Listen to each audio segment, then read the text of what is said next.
Rejected Horse Rises Again, Part 1. The grand auction hall buzzed with murmurs as spotlights swept across the glossy floor. Crystal chandeliers cast a golden glow over the well-dressed crowd ranchers in pressed shirts, wealthy horse owners in tailored suits, and serious buyers clutching catalogs in manicured hands. And now, ladies and gentlemen, our final offering of the evening. The auctioneer's voice echoed through the hall, but something in his tone changed to slight hesitation that quieted the crowd. The side door opened and a collective gasp rippled through the room. In the harsh spotlight stood a chestnut stallion, its coat dull and marred with scars. The animal's head hung low, its once proud stance now broken. The handler tugged at the lead rope, but the horse moved with painful reluctance, each step a testament to past suffering. "This 7-year-old stallion comes without papers," the auctioneer announced. "We'll start the bidding at $500. Silence fell over the room. The stallion stood motionless in the center of the display ring, its eyes vacant as if already resigned to whatever fate awaited. "Do I hear 500? The auctioneer tried again. 400. Laughter rippled through the crowd. A woman in a designer dress whispered loudly, "What's the point? That horse isn't worth a dime." 300, 200. The auctioneer's voice grew desperate. In the back of the auction hall, a chair scraped against the floor. Jack Cooper stood up in his simple flannel shirt and worn jeans, his face tanned from outdoor work. "I'll take him," Jack said, his voice steady, though not loud. "Sir, did you make an offer?" Jack nodded. "I said I'll take him." A moment of stunned silence followed, then scattered laughter. "Are you serious, son?" An older man in an expensive suit turned to look at Jack. "That nag isn't worth the trailer ride home?" Jack kept his eyes fixed on the horse. "What's your asking price?" $200 to start. 200, Jack confirmed. The auctioneer looked around the room. "I have 200. Do I hear 250? No one moved. The crowd watched with a mixture of amusement and disbelief as the gavel came down. "Sold to the gentleman in the back for $200.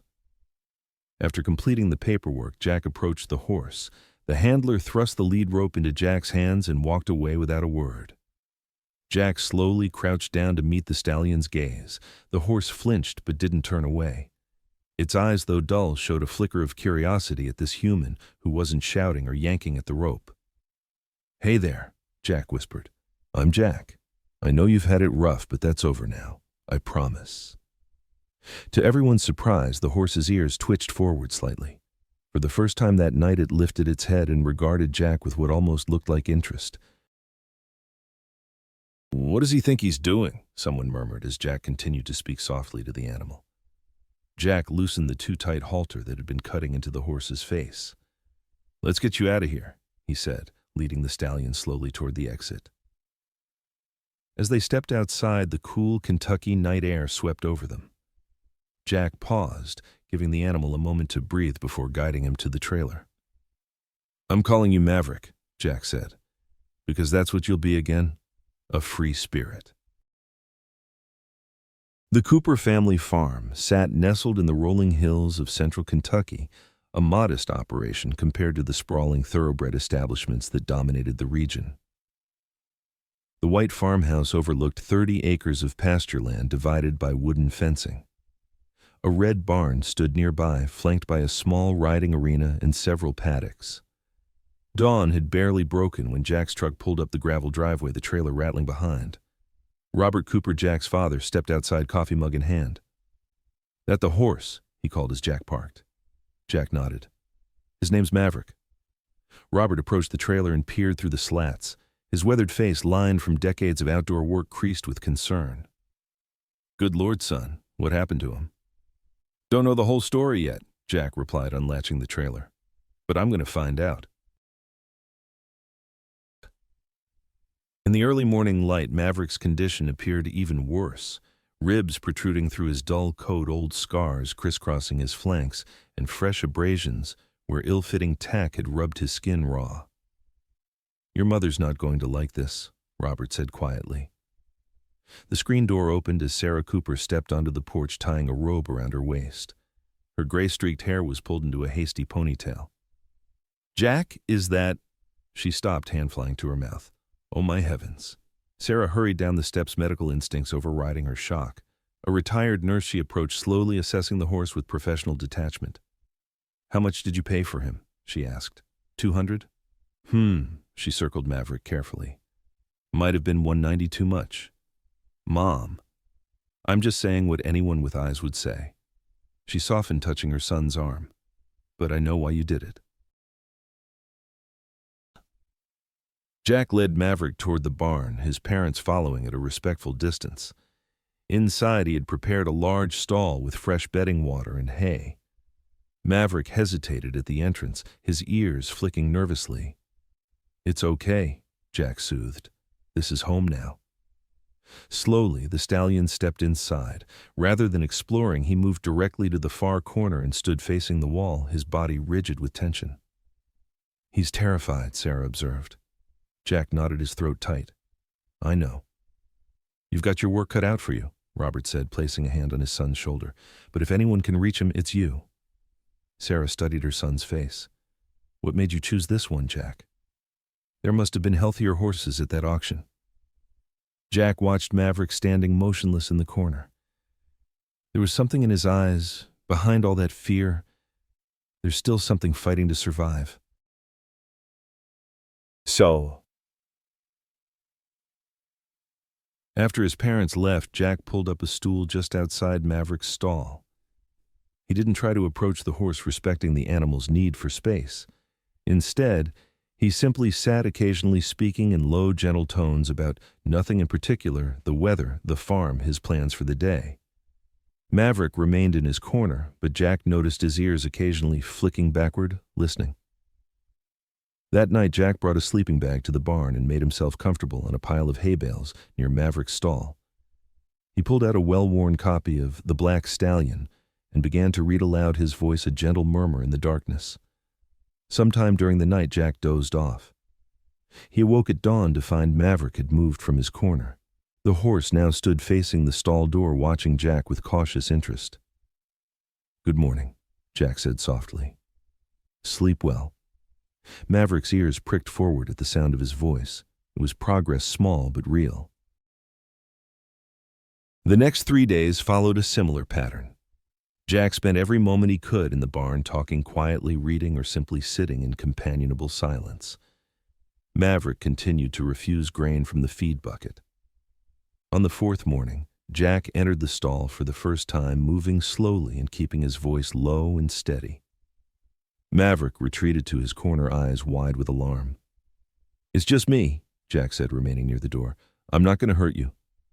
He sat cross-legged on the straw, placed an apple slice on his open palm, and extended his hand partway toward the horse. Then he waited, patient and still. An hour passed. Jack's arm grew tired, but he didn't waver. Finally, he began to sing softly, an old folk song his grandfather had taught him about a wild Mustang running free across the plains. Whether it was the melody or simply the hours of persistent gentleness, something shifted in Maverick's demeanor. Tentatively, the horse took one step forward, then another. Maverick stretched his neck, nostrils flaring as he caught the sweet scent of apple. With sudden decisiveness, the stallion snatched the apple slice from Jack's palm and retreated quickly to his corner, chewing rapidly. Jack smiled but didn't celebrate aloud, afraid to break the moment. Instead, he placed another slice on his palm and waited.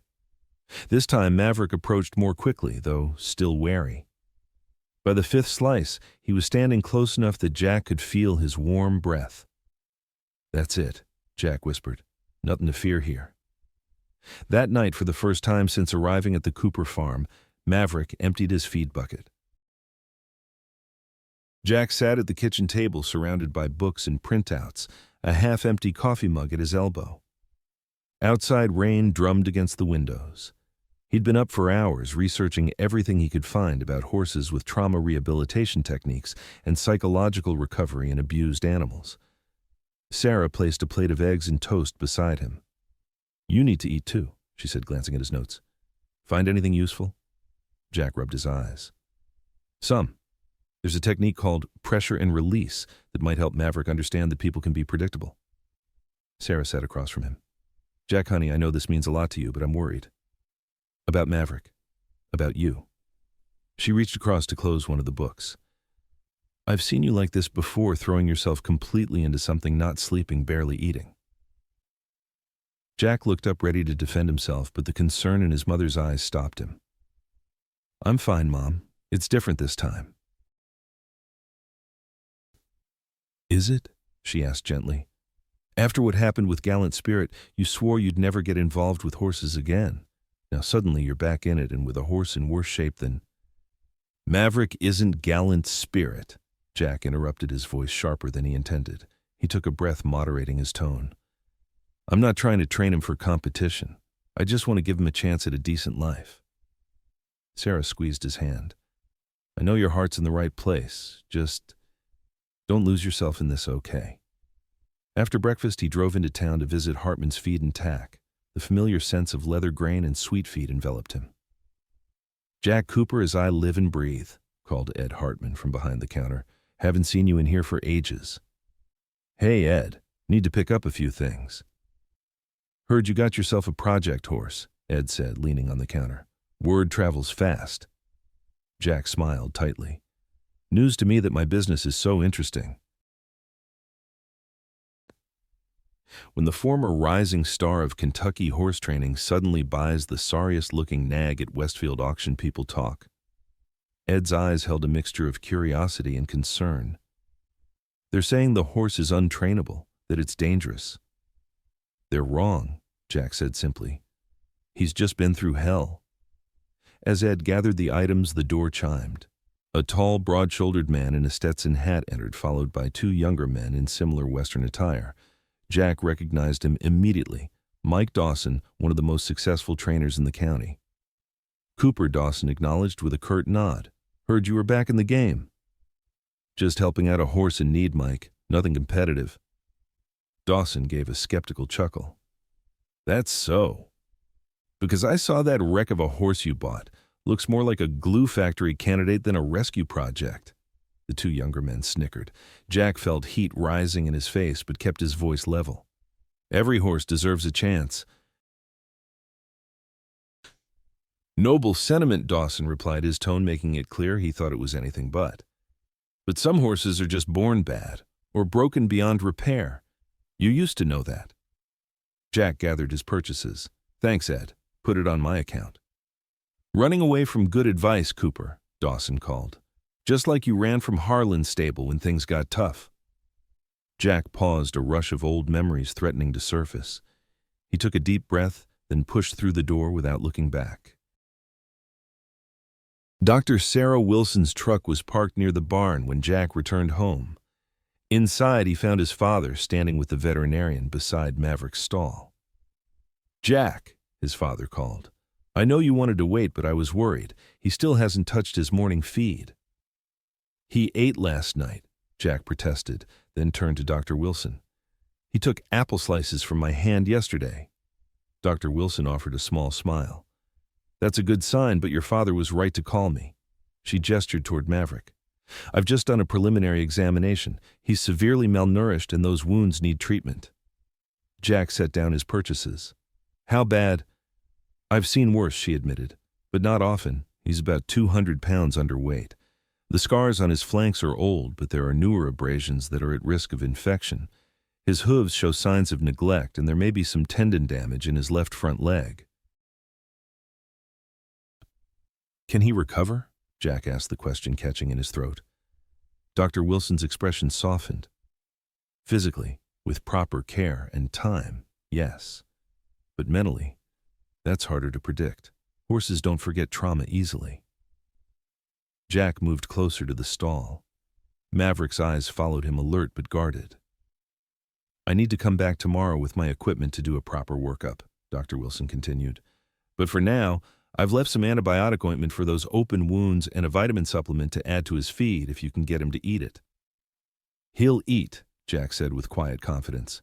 We made progress yesterday. That evening, Jack sat in Maverick's stall, reading aloud from a dog-eared Western novel. The horse had eaten a small amount of grain mixed with the vitamin supplement, and now stood more relaxed than Jack had yet seen him, occasionally nickering softly at the sound of Jack's voice. "You know what I think?" Jack said, setting the book aside. "I think someone made you believe you were worthless, that you didn't deserve kindness." He stood slowly moving to Maverick's side. The horse tensed, but didn't retreat. They were wrong. Carefully, Jack extended his hand, letting Maverick catch his scent. Then, with gentle movements, he ran his palm along the stallion's neck. Maverick trembled, but allowed the touch. "That's it," Jack murmured. "Nothing to fear." Later that night, unable to sleep, Jack sat at his desk in his childhood bedroom. Trophies from riding competitions lined the shelves, and framed photographs of a younger Jack atop various horses decorated the walls. His eyes lingered on one photo in particular, himself, at 23, smiling proudly beside a magnificent black thoroughbred. Gallant spirit. The memory of what happened to that horse still haunted him. The pressure from the owners to push for one more race, despite the trainer's concerns. The catastrophic breakdown on the backstretch. The sound of a gunshot that ended a champion's suffering. Jack had walked away from professional training that day, vowing never to be part of that world again. Now, 5 years later, here he was once again pouring his heart into saving a broken horse. The irony wasn't lost on him. "I won't fail you," he whispered to the darkness, "not like I failed him." The Westfield auction house office was a small, cluttered space attached to the main auction hall. File cabinets lined the walls, and the air smelled of coffee and old paper. Behind a desk piled high with folders sat Marvin Green, the auction manager, a stout man in his 60s, with thinning hair and perpetually ink-stained fingers. He barely looked up when Jack entered. "Help you?" "I'm Jack Cooper. I purchased a chestnut stallion at your auction last Friday night." Marvin glanced up, recognition dawning. "The rescue case, lot 157. That's the one.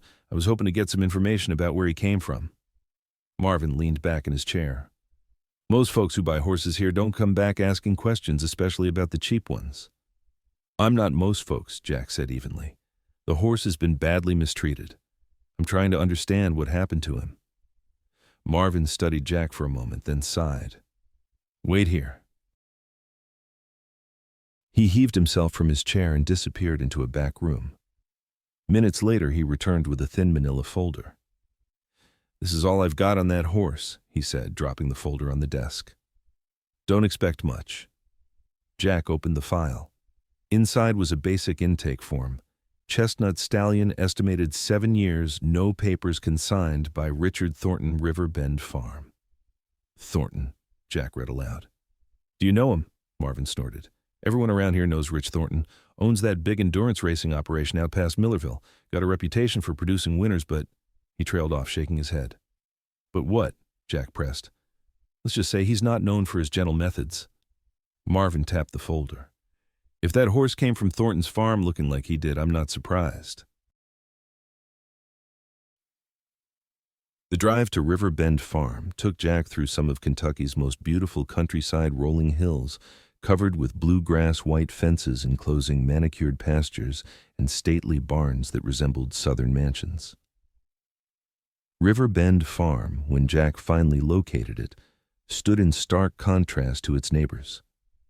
The entrance was marked by a weathered sign hanging crookedly from a single chain. The once white fences had faded to gray and sagged in places. He parked near the house, a substantial 2-story structure that had clearly seen better days. As Jack stepped out of his truck, a man emerged from the barn, watching his approach with undisguised suspicion. He was tall and lean, perhaps 60, with a deeply lined face and cold gray eyes. "You're trespassing," the man called as Jack approached. "This is private property." "Mr. Thornton?" Jack asked, stopping at a respectful distance. "Who's asking?" "My name's Jack Cooper. I bought a horse at Westfield auction last week." "A chestnut stallion that came from your farm." Thornton's expression didn't change, but something flickered in his eyes. Recognition, perhaps, or wariness. "Lot of horses go through that auction," he said dismissively. "Can't be expected to remember everyone." Jack held Thornton's gaze. This one would be hard to forget, scarred all over, half-starved, terrified of human contact. A muscle twitched in Thornton's jaw. "If you came here to accuse me of something, you can turn right around and leave." "I didn't come to accuse," Jack said, though it took effort to keep his voice level. "I came for information. That horse has been through hell, and I'm trying to help him recover." Thornton studied Jack for a long moment, then gave a curt nod toward a pair of weathered chairs on the porch. "5 minutes," he said. "Then you're gone." From the porch, Jack could see more of the property, a training ring with hard-packed dirt, several small paddocks containing thin-looking horses, and an endurance course winding into the hills beyond. "The stallion," Thornton finally said, "was supposed to be my next champion. Had all the making, speed, stamina, heart. I paid good money for him as a 3-year-old. "What happened?" Jack prompted. Thornton's mouth twisted into something between a grimace and a sneer. "He wasn't tough enough. Endurance racing isn't for the faint-hearted horse or rider. You need grit, determination, the will to push through pain. And if they don't have enough grit, then they don't make it in this sport," Thornton said flatly. "I don't waste resources on failures." "What happened specifically? Was there an incident?" Thornton's weathered face hardened. "Last year's Blue Ridge 100. Toughest endurance race in 3 states, 100 miles of mountain terrain in less than 24 hours. He was leading at the 80-mile checkpoint. A hint of pride crept into his voice. But then he started favoring that left front leg. Nothing serious, just needed to push through it. "You continued the race with an injured horse," Jack said, the statement hanging between them like an accusation. Thornton's eyes flashed. "Champions don't quit when things get tough. I've finished races with worse injuries myself." But he didn't finish. "No," Thornton admitted. "Collapsed at mile 92. Pathetic display. Wouldn't get up no matter what we tried." He looked away. After that, he was useless. Wouldn't approach the trailer, spooked at the starting bell, trembled at the sight of a saddle. Jack could picture it all too clearly. Maverick pushed beyond endurance, then punished for his resulting fear. "Why didn't you put him down?" Jack asked. "If he was useless to you, why send him to auction in that state?" Thornton didn't answer immediately. When he finally spoke, his voice held a note Jack hadn't heard before, something almost like uncertainty. "Thought maybe someone would see something in him I didn't," he muttered. "Guess that someone was you." He stood abruptly. "Your 5 minutes are up." Jack remained seated. "One more question. Did he have a name before the auction?" Thornton hesitated. "Resilient Spirit," he said finally. "Ironic, isn't it?" As Jack drove away from Riverbend Farm, his knuckles white on the steering wheel, emotions warred within him, rage at Thornton's callousness, grief for what Maverick had endured, and a deepened resolve to help the stallion recover. It was nearly sunset when Jack returned to the Cooper farm. The golden light of early evening bathed the fields in a warm glow, so different from the stark, neglected atmosphere of River Bend. Jack headed straight for the barn, needing to see Maverick to reassure himself that the horse was safe now. He found Maverick standing quietly in his stall, looking more relaxed than Jack had yet seen him. The stallion nickered softly at Jack's approach, a sound of recognition that made Jack's heart swell. "Hey, buddy," Jack said, opening the stall door. "I learned a lot about you today." He entered slowly and stood beside Maverick, gently stroking his neck. "Your name was Resilient Spirit," he told the horse. "But I think Maverick suits you better. A maverick is someone who refuses to play by rules that hurt him. That's what you did, wasn't it? You refused to break yourself for him." Maverick leaned slightly into Jack's touch, his breath warm and soft. "I promise you," Jack whispered, "you'll never have to run until you break again. Not ever." As if understanding, Maverick turned his head and gently nudged Jack's shoulder the first time he'd initiated contact. Jack blinked back, unexpected tears, overwhelmed by the simple gesture of trust. Rejected Horse rises again. Part 2. The morning sun filtered through the barn windows, casting golden squares of light across the straw-covered floor. Jack arrived early, a steaming travel mug of coffee in one hand and a small canvas bag in the other. He paused at Maverick's stall, smiling at the sight that greeted him. The chestnut stallion stood at the front of his stall, ears pricked forward in greeting. In just 2 weeks, the difference in the horse was remarkable. Though still underweight, Maverick's coat had begun to regain its natural shine, and the wounds on his flanks were healing cleanly. More significantly, the fear in his eyes had diminished, replaced by a cautious trust that warmed Jack's heart. "Morning, buddy," Jack said, setting down his coffee. "Ready for something new today?" From the canvas bag, he withdrew a soft brush and a hoof pick. Maverick had grown comfortable with basic grooming, but they hadn't yet progressed to handling his feet, a significant step for a horse with fear issues. Jack entered the stall, slowly speaking in the calm, steady voice that Maverick had come to recognize. He began with the familiar routine of brushing starting at the neck and working his way along the horse's body. Maverick leaned into the strokes, his eyes half closing in contentment.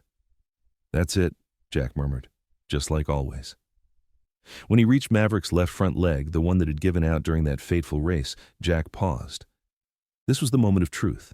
Asking a horse to lift its foot required trust. The animal had to balance on 3 legs, making itself vulnerable. "Easy now," Jack said, running his hand down Maverick's foreleg. The horse tensed, but didn't pull away. Gently, Jack applied slight pressure behind the fetlock, the universal signal for a horse to lift its hoof. For a moment, Maverick froze, his entire body rigid. Jack waited patiently, maintaining the gentle pressure but not increasing it. Then, with a soft exhale, Maverick shifted his weight and lifted his foot an inch off the ground. "Good boy," Jack praised quickly, supporting the hoof before Maverick could change his mind. He worked efficiently with the hoof pick, cleaning out the packed dirt and checking for any signs of injury or disease. The hoof was in better shape than he'd expected, though it needed trimming, a task for another day. After repeating the process with the other 3 hooves, Jack stepped back and regarded Maverick with undisguised pride. "You did it, bud. First time perfect." Maverick nickered softly, bumping his nose against Jack's chest in what had become their ritual greeting. Jack chuckled, stroking the horse's forehead. "Got big plans for you today," he said. "Dr. Wilson thinks you're ready for some real exercise. What do you say we try the paddock?" At the sound of the barn door opening, both Jack and Maverick turned. Frank Reynolds stood in the doorway, his weathered frame silhouetted against the morning light. He wore faded jeans and a worn plaid shirt, a battered cowboy hat pulled low over his eyes. "Morning," Frank called, his voice gravelly but friendly. "Hope I'm not interrupting?" Jack had called Frank the previous evening after much deliberation. His instincts told him the older trainer genuinely wanted to help, and Jack couldn't deny that Frank's knowledge of Maverick's history could prove invaluable.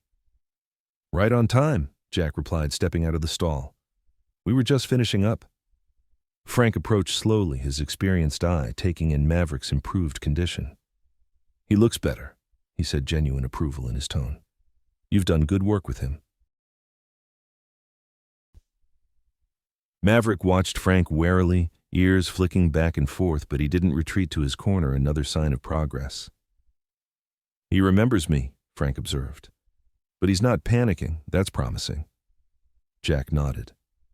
"I was thinking of taking him to the paddock today. Let him stretch his legs a bit." Frank considered this. "Good idea, but let's keep it simple. Just lead him around at first. Let him get comfortable with the space. No pressure, no expectations." Together, they attached a lead rope to Maverick's halter. Jack led while Frank followed at a respectful distance. As they stepped out of the barn into the sunlit yard, Maverick hesitated, blinking in the brightness. His nostrils flared, drinking in the scents of grass hay and open air.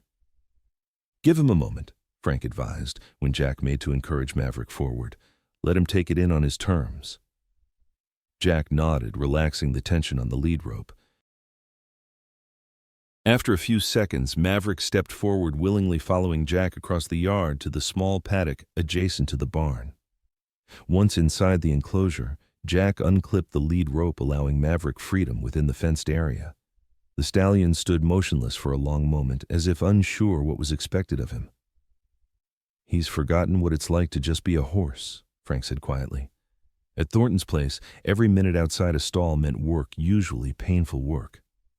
Jack's jaw tightened at the thought, but he kept his voice calm for Maverick's sake. Not anymore. This is just for him.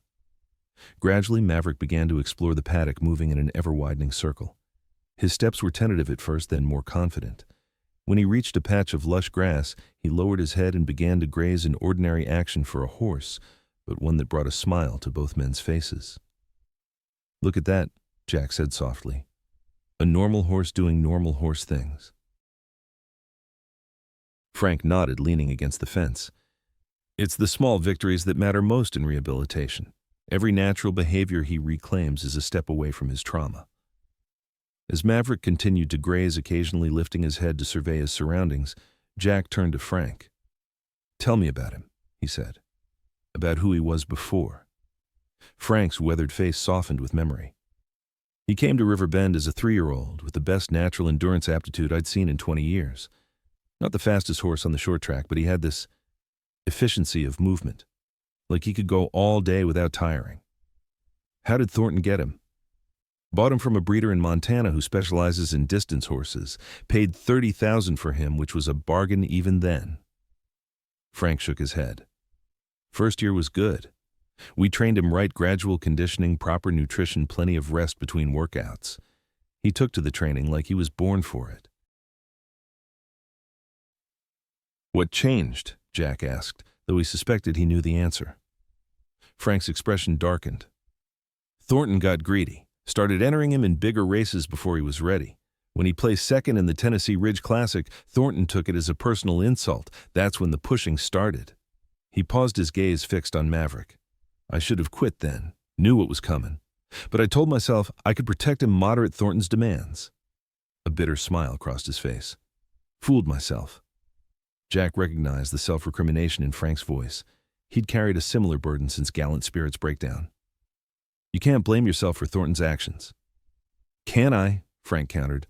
"I was the head trainer. I knew what was happening was wrong, but I kept quiet, kept cashing those paychecks." He straightened his shoulders with visible effort. "But that's why I'm here. Can't change the past, but maybe I can help give him a future." Their conversation was interrupted by the sound of hoofbeats. Both men turned to see Maverick breaking into a cautious trot along the fence line. His movement was stiff, lacking the fluid grace of a healthy horse, but the joy in the simple act of running was unmistakable. "Would you look at that?" Frank said, a genuine smile breaking across his face. "There's still some spirit left in him after all." "There's more than some," Jack replied confidently. "It's just been buried under pain and fear." They watched in companionable silence as Maverick completed a circuit of the paddock, then gradually slowed to a walk, sides heaving slightly from the unaccustomed exercise. "He'll need careful conditioning to rebuild his strength," Frank noted. "Those muscles have atrophied and that left foreleg needs special attention." Jack nodded in agreement. "Dr. Wilson said the same thing. She's coming by tomorrow to do another checkup and help us develop a rehabilitation plan." At the mention of the veterinarian, Frank's eyebrows rose slightly. "Sarah Wilson heard she's the best large animal vet in the county." "She's been a godsend," Jack confirmed. "Came out the day after I brought Maverick home and has been checking on him regularly since." "Smart move getting her involved early," Frank said approvingly. "Too many trainers try to handle rehabilitation without proper veterinary guidance." As they continued their discussion of Maverick's physical needs, the barn door opened and Sarah Cooper emerged with a tray holding a pitcher of iced tea and 3 glasses. "Thought you boys might be thirsty," she called, approaching the paddock fence. Jack introduced his mother to Frank, explaining the older man's connection to Maverick. Sarah's initial wariness, evident in her slightly narrowed eyes, softened as Frank respectfully outlined his knowledge of equine rehabilitation and his desire to help undo some of the damage Thornton had caused. "Well, any help is welcome," Sarah said, finally pouring tea into the glasses. "That horse has stolen my son's heart, and I'd like to see him healthy and happy." Frank accepted the offered glass with a nod of thanks. "Ma'am, if I know anything about horses, and I've been working with them for 45 years, that one's worth the effort. Your son saw something the rest of us missed, and I'm starting to think he was right." As they sipped their tea, Maverick approached the fence, curious about the gathering. He stretched his neck over the top rail, nostrils flaring as he investigated Frank's scent.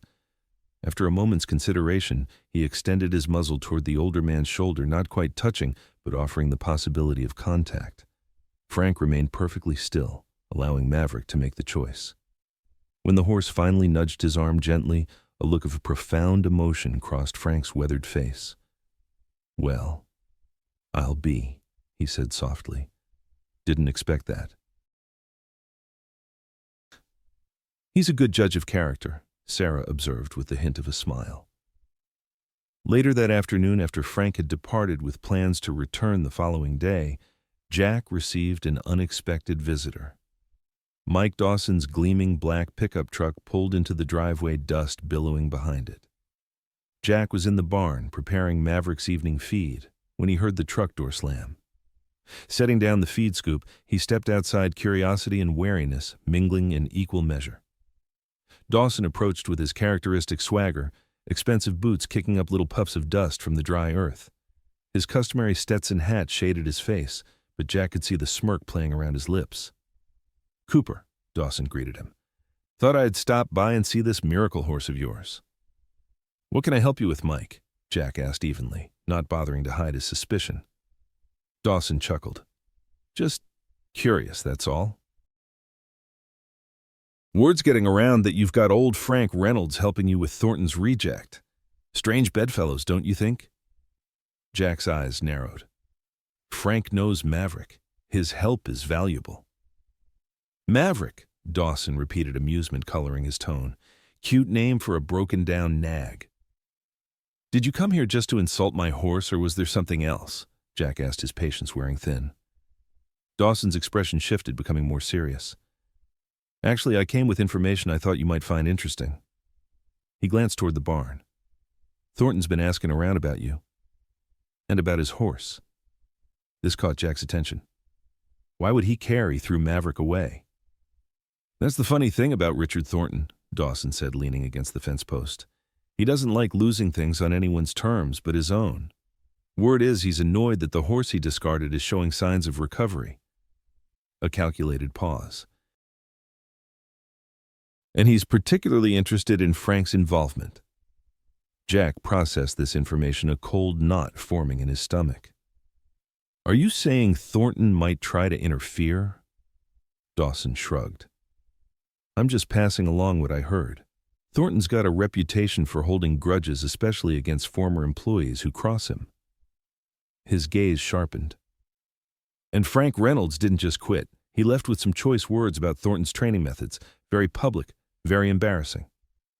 "Why tell me this?" Jack asked, genuinely confused by Dawson's apparent act of goodwill. Dawson straightened, adjusting his hat. "Believe it or not, Cooper, I respect what you're doing. Don't think it'll work, but I respect the attempt." A thin smile crossed his face. "Besides, Thornton's no friend of mine. He poached 3 of my clients last year with promises of faster results." As Dawson turned to leave, he paused, looking back over his shoulder. "Just watch your back. And tell Frank to watch his." After Dawson's departure, Jack returned to the barn, his mind churning with this new information. Maverick greeted him with a soft nicker, blissfully unaware of the potential complications brewing. "Don't worry," Jack told the horse, stroking his neck. "Nobody's going to hurt you again." Later that evening, after Maverick had been fed and settled for the night, Jack sat on the porch steps of the farmhouse, watching the sunset paint the Kentucky hills in shades of gold and amber. The screen door creaked behind him as Emma, his younger sister, emerged with 2 bottles of beer. "Thought you could use this," she said, handing him one before settling beside him on the step. "Mom said you had an interesting day." Jack took a grateful sip. "You could say that." Emma nudged his shoulder. "Talk to me. What's going on?" Jack filled her in on Frank's visit, Maverick's progress, and Dawson's unexpected warning.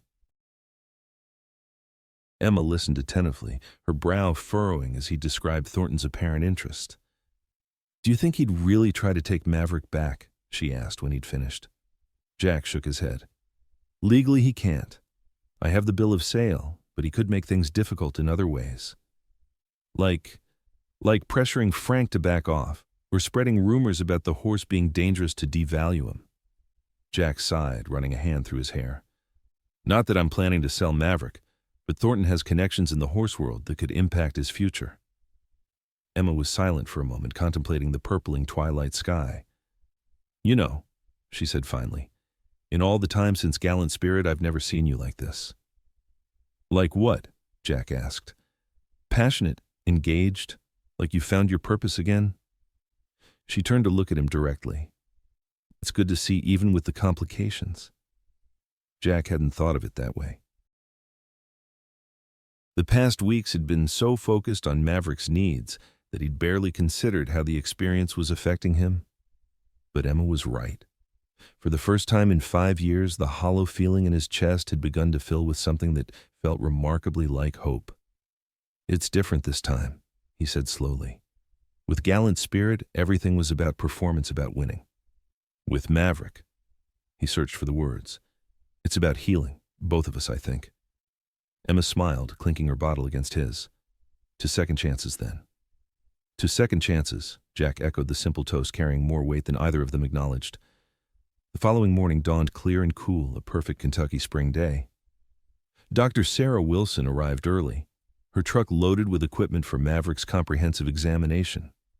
Jack and Frank were waiting for her in the paddock where Maverick had spent the night at Frank's suggestion. Horses are herd animals, Frank had explained. They feel safer in open spaces where they can see potential threats. A stall can feel like a trap to a traumatized horse. The strategy had paid off. Maverick looked more relaxed than ever, grazing contentedly in the morning sun. Dr. Wilson greeted them warmly, her practical demeanor softened by genuine enthusiasm when she saw Maverick's improved condition. Well, now this is progress, she said, setting down her medical kit. He's put on weight, and that coat is starting to shine. Jack couldn't help but smile at the praise. He spent his first night outside yesterday. Frank thought it might help him feel more secure. Dr. Wilson glanced at Frank with newfound respect. Good call. Environmental enrichment is as important as physical care in these cases. For the next hour, the three of them worked together to examine Maverick thoroughly. The horse remained surprisingly cooperative, flinching only when Dr. Wilson palpated his left front leg. There's definitely some soft tissue damage here, she said, gently manipulating the leg. Old injury that never healed properly. But the good news is, it's not irreparable. What's the treatment plan? Jack asked. Dr. Wilson straightened, pulling off her examination gloves. Controlled exercise to rebuild muscle, daily joint supplements, and hydrotherapy if possible. Cold hosing that leg after any workout will help reduce inflammation. Frank nodded in agreement. The creek on the north pasture would work for some water walking once he's ready. Natural footing, gentle current, not too deep. Perfect, Dr. Wilson said. I'd also recommend massage therapy for those contracted muscles in his back and shoulders. The tension he's carrying is partly psychological, but there's a physical component too. Jack made mental notes of each recommendation, determined to implement every suggestion. Anything else? Dr. Wilson hesitated, glancing between Jack and Frank. There is one more thing, but it's a bit unorthodox. She patted Maverick's neck. I've been reading some research on equine PTSD. Yes, horses can develop something very similar. One approach that's showing promise is sensory reintroduction. Meaning, Jack prompted. Meaning carefully reintroducing the stimuli that trigger fear responses, but in a safe, controlled environment. She looked to Frank. You mentioned he panics at the sound of starting bells, the feel of certain tack. Frank nodded grimly. Among other things. Instead of avoiding those triggers forever, we gradually desensitize him to them. It's similar to exposure therapy in humans with anxiety disorders. Jack considered this. Sounds risky. It is, Dr. Wilson acknowledged. But without addressing those specific fears, he'll never fully recover. He'll just learn to function around them. Frank had been listening intently, his weathered face thoughtful. The doc's right, he said finally. I've seen this approach work with other horses. It's slow, requires infinite patience, but when it works, he smiled slightly. It's like watching a prisoner walk free. The imagery resonated with Jack. That was exactly what Maverick was, a prisoner of his past trauma, confined by fear even when physical barriers were removed. Okay, Jack decided. Let's do it. Where do we start? The three of them formulated a comprehensive rehabilitation plan that combined physical therapy with gradual sensory reintroduction. They would begin with the least threatening stimuli, the soft jingling of bits and buckles, the weight of a light blanket on Maverick's back, and progress only as the horse showed readiness. After Dr. Wilson departed with promises to return the following week, Jack and Frank set to work implementing the first phase of the plan. Frank had brought along a soft leather halter, similar in style, but gentler than the racing tack Thornton had used. "We'll start with the basics," Frank explained, holding the halter where Maverick could see and smell it. "Everything associated with his training at River Bend needs to be reconditioned with positive experiences." Jack watched as Frank patiently introduced the halter, allowing Maverick to investigate it thoroughly before making any attempt to put it on him. When the horse finally accepted the halter without tension, both men exchanged satisfied smiles. "Small steps," Frank said, "but meaningful ones." As the day progressed, they worked through several more gentle exercises, each designed to build Maverick's confidence and trust. By late afternoon, the stallion was noticeably tired, but calm, a far cry from the terrified animal that had arrived at the Cooper farm. Frank was packing up his truck to leave when the sound of approaching vehicles caught their attention. Two cars were coming up the driveway. A sleek black Cadillac, followed by a battered news van with the logo of the local television station emblazoned on its side. "What the hell?" Jack muttered, moving instinctively toward the paddock where Maverick grazed. Frank's face had hardened, his eyes fixed on the Cadillac. "Thornton," he said, the single word loaded with tension. Sure enough, as the Cadillac rolled to a stop, Richard Thornton emerged from the driver's seat, impeccably dressed in a tailored suit that seemed absurdly formal for a farm visit. Behind him, two people exited the news van, a smartly dressed woman with a microphone and a man hefting a camera onto his shoulder. "Jack Cooper," the woman called, striding toward them with professional confidence. "I'm Diane Matthews from WKYT News.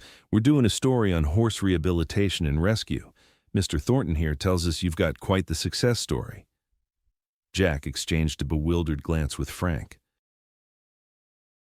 This was the last thing he'd expected. Thornton approached with a smile that didn't reach his cold eyes. "Cooper, Reynolds." He nodded to each of them in turn. "Hope you don't mind the surprise visit. When Miss Matthews here approached me about endurance racing, I thought of your project. Thought it might make for an inspiring segment." The calculated insincerity in Thornton's voice set Jack's teeth on edge. This was clearly no act of goodwill. "Mr. Thornton mentioned he generously donated a retired racing horse to you," Diane continued, apparently oblivious to the tension crackling between the men, "and that you've been working miracles with him." "Donated," Frank repeated, his voice dangerously quiet. "Is that what you're calling it now, Rich?" Thornton's smile tightened fractionally. "Figure of speech. The auction proceeds went to charity, of course." Before Frank could respond, Jack stepped forward, determined to take control of the situation. "Miss Matthews, I appreciate your interest, but we're in the middle of a sensitive rehabilitation process. Media exposure isn't appropriate at this stage." Diane's professional smile dimmed slightly. "But Mr. Thornton assured us—" "Mr. Thornton no longer has any connection to this horse," Jack interrupted firmly. "And while we'd be happy to discuss equine rehabilitation in general, this particular case isn't open for public scrutiny." The reporter looked between Jack and Thornton, sensing a more interesting story than she'd anticipated. "Perhaps you could explain the situation. Our viewers love a good controversy." Thornton's expression darkened. "There's no controversy, Miss Matthews. I simply thought—" "What you thought," Frank cut in, "was that you could disrupt this horse's recovery for your own purposes. Whatever game you're playing, Rich, it stops now." The camera operator had begun filming, capturing the escalating tension. Diane Matthews looked positively delighted by this unexpected turn of events. "Mr. Reynolds, isn't it?" she asked, turning toward Frank. "I understand you used to work for Thornton Endurance Racing. Care to comment on your departure from the organization? Frank's jaw clenched, but before he could respond, a soft, nickering sound drew everyone's attention. Maverick had approached the fence, his curiosity apparently overcoming his caution. When he caught sight of Thornton, however, his entire demeanor changed. His ears pinned back against his head, his eyes widened in unmistakable fear, and he backed away rapidly, nearly stumbling in his haste to retreat. The camera captured it. All the horse's recognition, his terror, his desperate flight to the far corner of the paddock where he stood trembling. A heavy silence fell over the group. Diane Matthews glanced from the frightened horse to Thornton, her reporter's instincts clearly sensing a much different story than the one she'd been pitched. "Your donated horse seems to have quite a strong reaction to seeing you, Mr. Thornton." She observed, her tone suddenly more investigative than friendly. Thornton's face had reddened either from embarrassment or anger. "That proves nothing. The animal was always high-strung."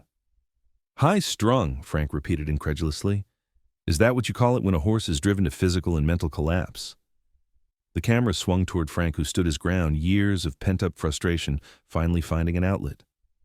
"Maverick Resilient Spirit, as he was known then, was one of the most talented endurance horses I've ever worked with." Frank continued, his voice steady despite his obvious emotion. "He didn't fail Thornton.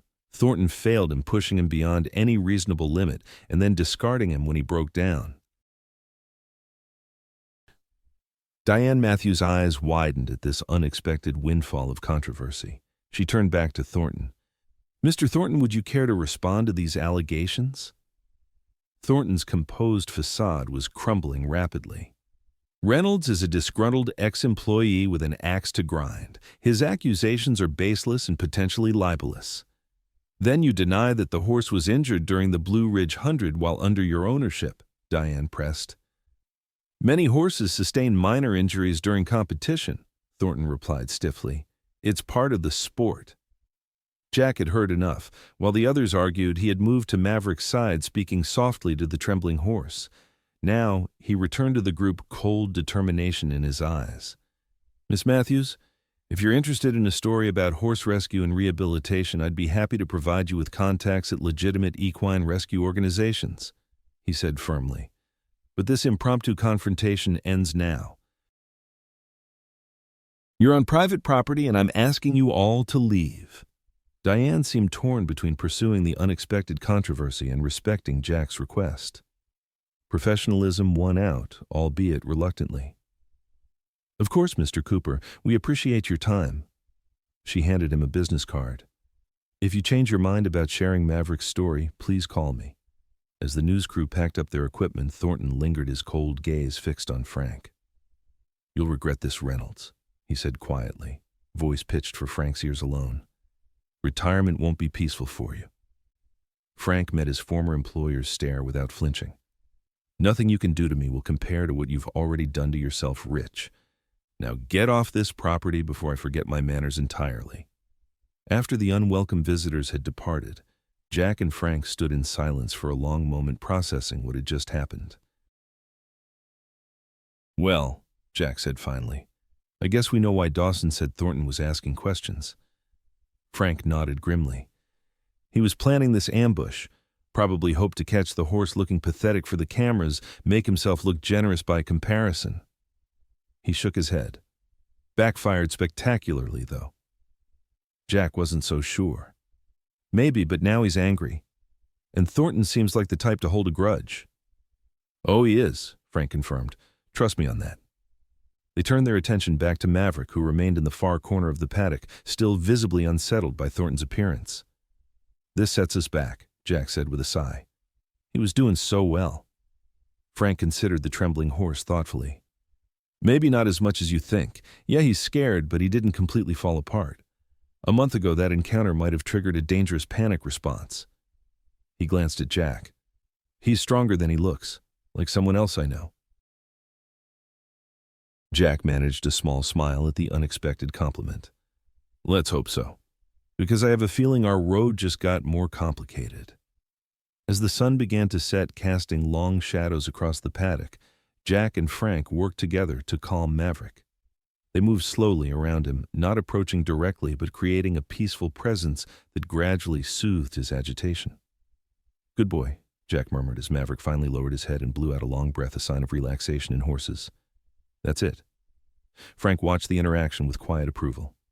"You've got away with him," he observed. "A natural connection." Jack shrugged, uncomfortable with the praise. "Just patience, that's all." "No," Frank said, shaking his head. "It's more than that. Patience can be learned, but what you've got, that intuition, that understanding that's inborn." A wistful expression crossed his weathered face.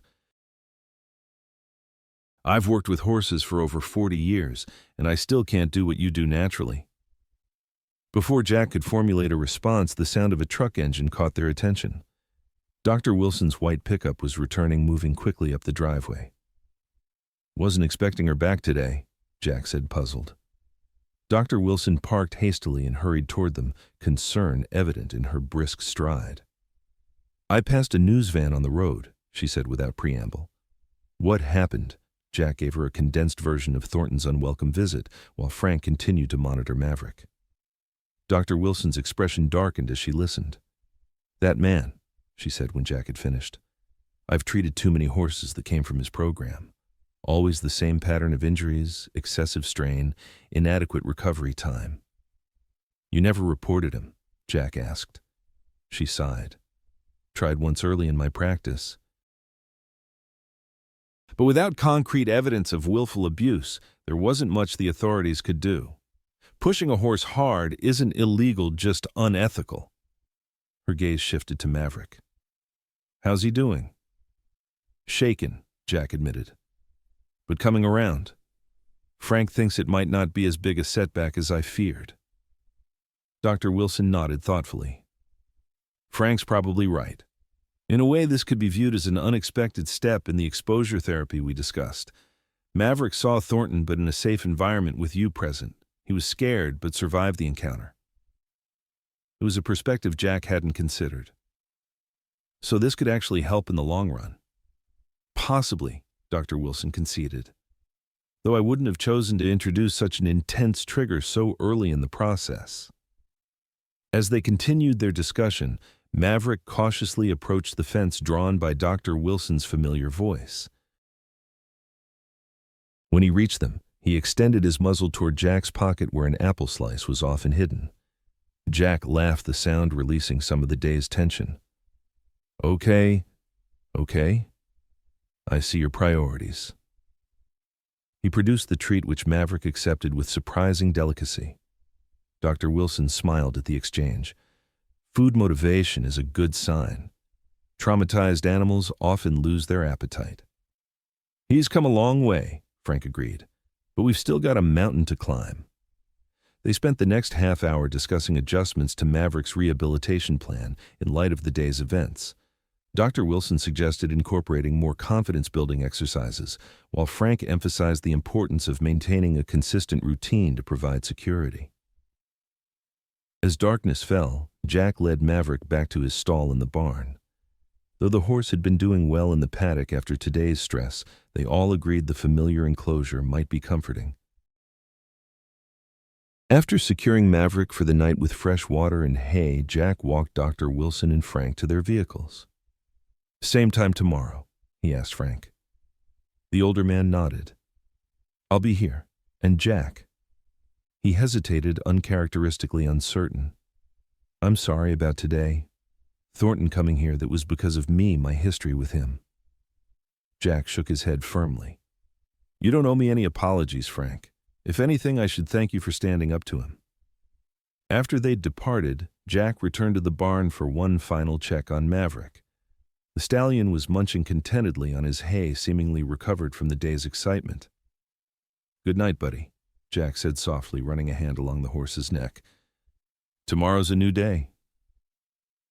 As Jack walked back to the house under a sky scattered with stars, he reflected on how quickly life had changed since that night at the auction. What had started as a simple act of compassion had evolved into something far more complex, a journey of healing that now faced unexpected opposition.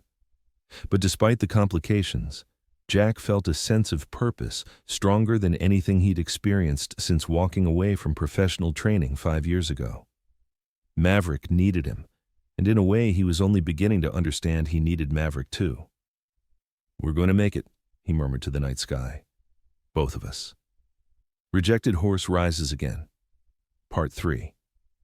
Dawn broke over the Cooper farm in a symphony of golds and ambers, the morning mist rising from the fields like spectral wisps. Jack stood at Maverick's stall watching the chestnut stallion devour his breakfast with healthy enthusiasm. Despite yesterday's confrontation with Thornton, Maverick seemed remarkably composed, another small victory in his ongoing recovery. "Morning, handsome," Jack said, smiling as Maverick looked up from his feed bucket. "Ready for a big day." It had been 3 weeks since Thornton's unwelcome visit, and in that time Maverick had made steady progress. The rehabilitation plan created by Dr. Wilson with Frank's expert input was showing results beyond what any of them had dared hope. The stallion's physical condition had improved dramatically. His coat now gleamed with health, his once prominent ribs were covered with muscle, and even his damaged leg showed signs of healing. More impressive still was his psychological transformation. The terrified, withdrawn horse from the auction house had given way to a curious, increasingly confident animal who greeted Jack each morning with soft nickering and eager eyes, to the soft sand footing that provided the perfect environment for their work. The morning routine began with familiar groundwork exercises, leading, stopping, and turning on command, all reinforced with gentle praise and the occasional apple slice. When Maverick was thoroughly warmed up and relaxed, Frank produced a soft fleece saddle pad from his canvas bag.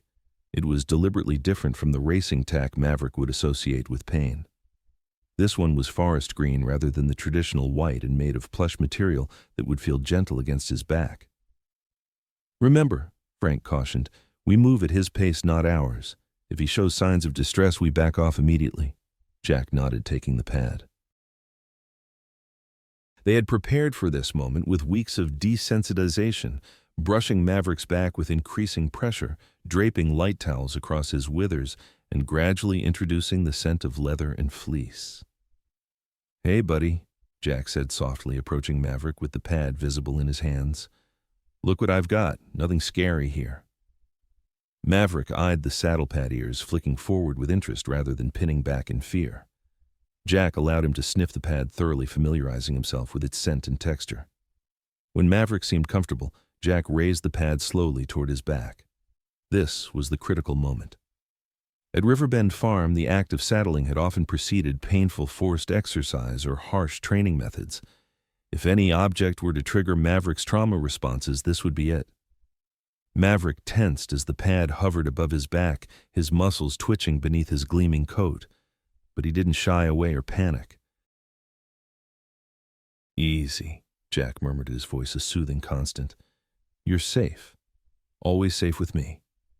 With infinite gentleness, he lowered the pad onto Maverick's back. The horse remained still, though his rapid breathing betrayed his anxiety. Frank stood nearby, watchful but not interfering, allowing Jack and Maverick to navigate this crucial moment together. "Good boy," Jack praised, running his hand along Maverick's neck. "So brave." For several minutes they simply stood there, the pad resting lightly on Maverick's back, while Jack stroked his neck and spoke in soothing tones. Gradually, Maverick's breathing slowed, his posture relaxed, and he released a deep, shuddering breath that horsemen recognized as a sign of acceptance. Frank's weathered face broke into a smile. "Well, I'll be damned," he said softly. "Didn't think we'd get this far today." Encouraged by Maverick's calm acceptance, Jack decided to try another step. With slow, deliberate movements, he began to walk Maverick in a small circle, the pad still in place on his back.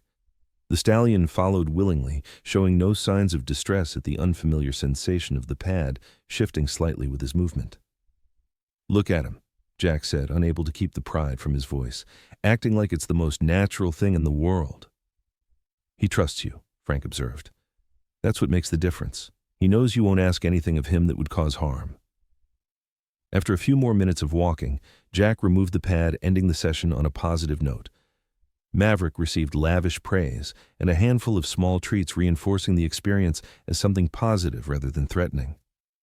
As they returned Maverick to his stall for a rest, Frank clapped Jack on the shoulder. "That was textbook perfect, son. Couldn't have handled it better myself." Coming from Frank with his decades of experience, the compliment meant a great deal. Jack felt a surge of satisfaction that went beyond professional pride. This wasn't just about proving his skills as a trainer. It was about keeping a promise he'd made to a broken horse on a dark auction house floor. "We've still got a long way to go," Jack reminded himself, not wanting to get overconfident. "True," Frank agreed, "but don't underestimate what you accomplished today. 3 months ago, that horse would have panicked at the mere sight of a saddle pad. Today, he wore it like a champion." They were interrupted by the arrival of Dr. Wilson, who had been making weekly visits to monitor Maverick's progress. She greeted them with her characteristic brisk warmth, her experienced eyes immediately noting the positive changes in Maverick's demeanor.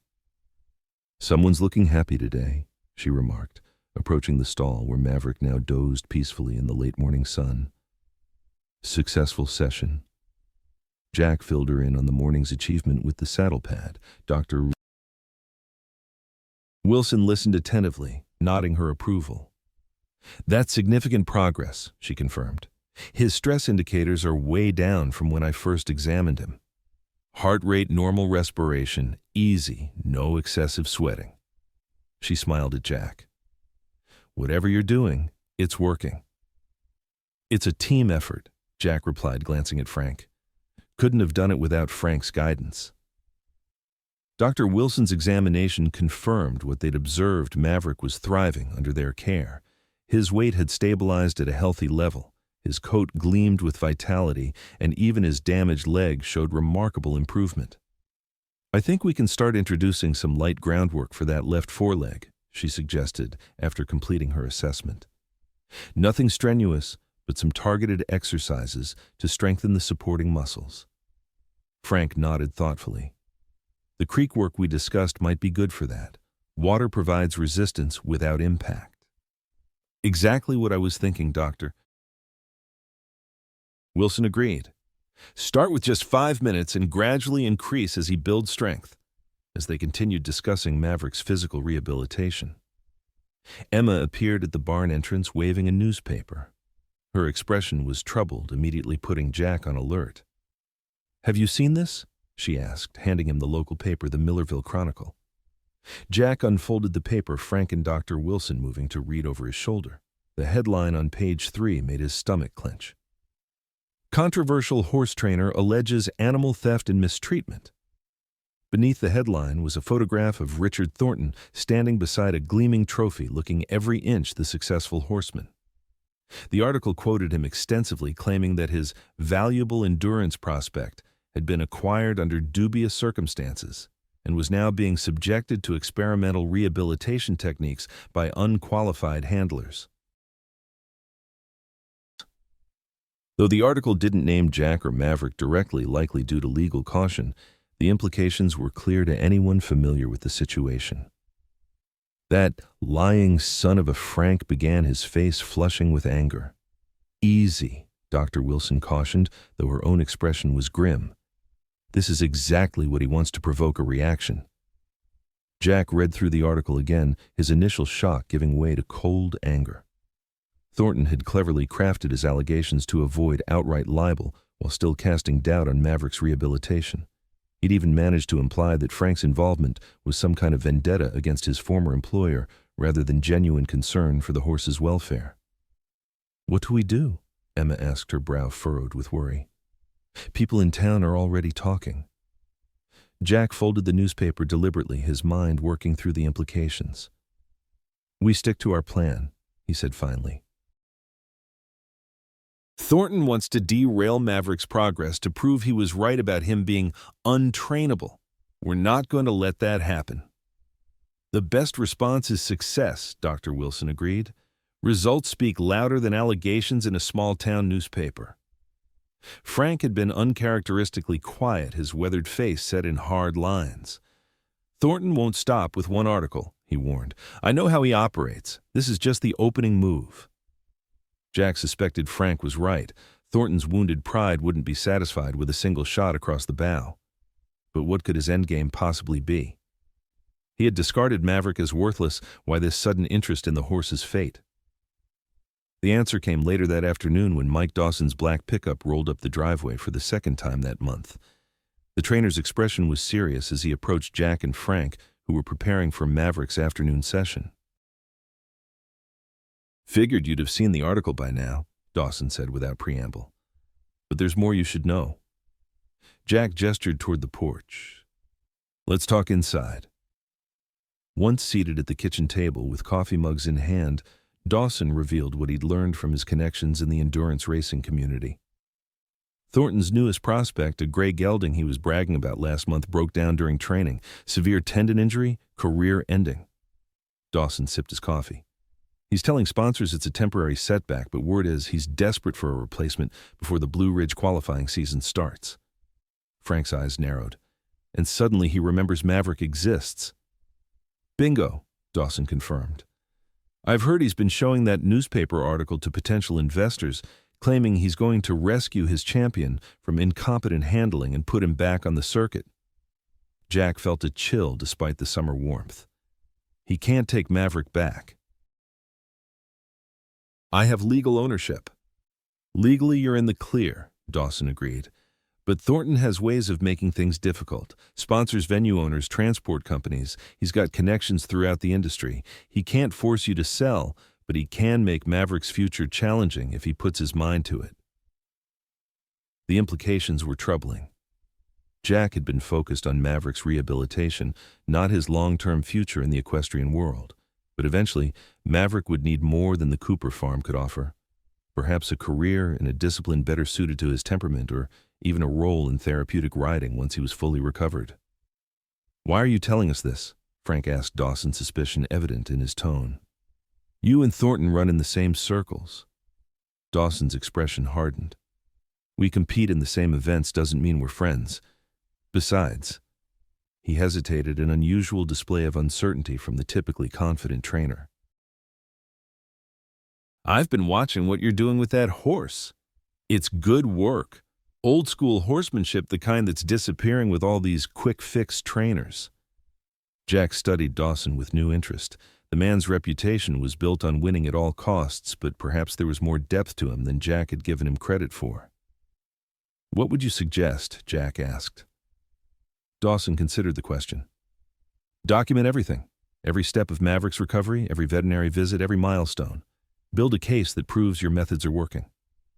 He leaned forward, his gaze intense. "And then make it public. Not through some small-town newspaper, but through channels that matter in the equestrian world." "Like what?" Frank asked. "The American Endurance Ride Conference publishes a journal. They're always looking for rehabilitation success stories. Or the Equine Welfare Alliance, they've been pushing for reforms in endurance racing for years." Dawson shrugged. "Get your story out there first, backed by facts and professional testimony. Make it harder for Thornton to spin his version." It was surprisingly good advice from someone Jack had long considered an adversary. The strategy made sense, fighting Thornton's misinformation with documented truth rather than defensive reactions. After Dawson departed, Jack and Frank discussed the situation with Dr. Wilson, who had returned for an evening check on Maverick. She immediately offered to provide detailed medical documentation of Maverick's condition upon arrival and his subsequent improvement under their care. "I've got colleagues at the university veterinary program who might be interested in this case as well," she added. "Equine PTSD is an emerging field of study. Maverick could contribute valuable data to the research." Their impromptu strategy session was interrupted by Robert Cooper, who entered the kitchen with an expression that mixed concern and amusement. "You all might want to see this," he said, handing Jack his tablet. On the screen was a social media post that had already accumulated hundreds of comments and shares. Someone had uploaded a video clip from the day Thornton had arrived with the news crew, specifically the moment when Maverick had recognized his former owner and reacted with obvious terror. The caption read, "Horse's reaction to former owner speaks volumes. This is resilient spirit." Allegedly mistreated by prominent trainer Richard Thornton, Now being rehabilitated by Jack Cooper in Millerville. Jack scrolled through the comments, a mixture of outrage at Thornton's treatment of Maverick and support for the rehabilitation effort. The post had been shared by several equine welfare groups and was gaining traction rapidly. "Who posted this?" Jack asked, bewildered. The video had been taken by the news crew, but they had never aired the footage as far as he knew. "Check the username," Emma suggested, looking over his shoulder. The account was named truth_and_training. With no identifying information, it could be anyone who had access to the raw footage, someone at the news station perhaps, or even one of the crew members who disagreed with how their segment was being directed. "Well," Frank said with a grim smile, "looks like someone beat us to the punch on going public." "This changes things," Dr. Wilson observed. "Thornton can't simply spin his narrative now. There's visual evidence contradicting his claims." Jack wasn't entirely comfortable with this unexpected publicity. He had wanted to focus on Maverick's rehabilitation without distractions, but he couldn't deny the potential benefit of having public opinion on their side if Thornton decided to escalate his campaign against them. As evening descended over the farm, Jack returned to the barn for a final check on Maverick. The stallion greeted him with a soft nicker seemingly untouched by the human complications swirling around him. "Don't worry, boy," Jack murmured, stroking Maverick's neck. "Nobody's taking you anywhere." The following morning brought unexpected visitors to the Cooper farm. Jack was working with Maverick in the round pen, practicing the gentle desensitization exercises that had become their daily routine when a sleek silver SUV pulled into the driveway. Two women emerged, one in her 60s, elegantly dressed despite the rural setting, the other younger, perhaps in her 30s, carrying a professional camera. They approached the fence, watching Jack and Maverick with evident interest. Jack completed the exercise before acknowledging them, unwilling to interrupt Maverick's session for unexpected guests. When he finally turned toward them, the older woman smiled warmly. "Mr. Cooper, I'm Eleanor Whitfield, chairperson of the Equine Welfare Alliance. This is my colleague Jessica Chen, our media coordinator." She gestured toward Maverick, who was calmly accepting a treat from Jack's palm. "And I presume this is the famous resilient spirit, or Maverick, as I understand you've renamed him?" Jack was momentarily speechless. The Equine Welfare Alliance was one of the most respected advocacy organizations in the country, with significant influence in racing and competition circles. "Yes, ma'am," he finally managed. "What can I do for you?" Eleanor's smile widened. "Actually, it's what we might be able to do for each other, Mr. Cooper. That video of Maverick's reaction to Mr. Thornton has created quite a stir in the equestrian community. Our organization has been monitoring Richard Thornton's operation for some time, but we've never had compelling evidence to support intervention." She nodded toward Maverick. "Your work with this horse could change that."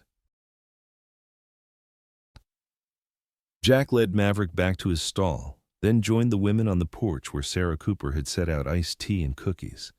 As they settled into rocking chairs, Eleanor explained their interest in more detail. "The Equine Welfare Alliance has been pushing for stricter regulations in endurance racing for years," she said, accepting a glass of tea from Sarah with a grateful nod. "The sport has grown too focused on speed and competition at the expense of horse welfare. Cases like Maverick's are unfortunately common, but rarely documented as thoroughly as yours appears to be. We're preparing a presentation for the American Endurance Ride Conference's annual meeting," Jessica added. "A case study of rehabilitation following documented abuse could be extremely powerful in arguing for rule changes." Jack considered their proposal carefully. On one hand, he had no desire to thrust Maverick into the spotlight or to become the public face of a reform movement. On the other hand, the Alliance's support could provide protection against Thornton's machinations and potentially help other horses in similar situations. "What exactly would this involve?" he asked. "Documentation primarily," Eleanor replied. "Photographs, video footage of Maverick's recovery process, veterinary reports, trainers' logs. We'd compile it into a presentation that highlights both the damage caused by extreme training methods and the potential for rehabilitation when proper techniques are applied." "We wouldn't need to identify you by name if you prefer anonymity," Jessica assured him. though having a respected trainer like yourself associated with the case would add credibility. Jack glanced toward the barn where Maverick was enjoying his midday rest. I'd need to consult with my team, Dr. Wilson and Frank Reynolds. They've been integral to Maverick's recovery. Of course, Eleanor agreed.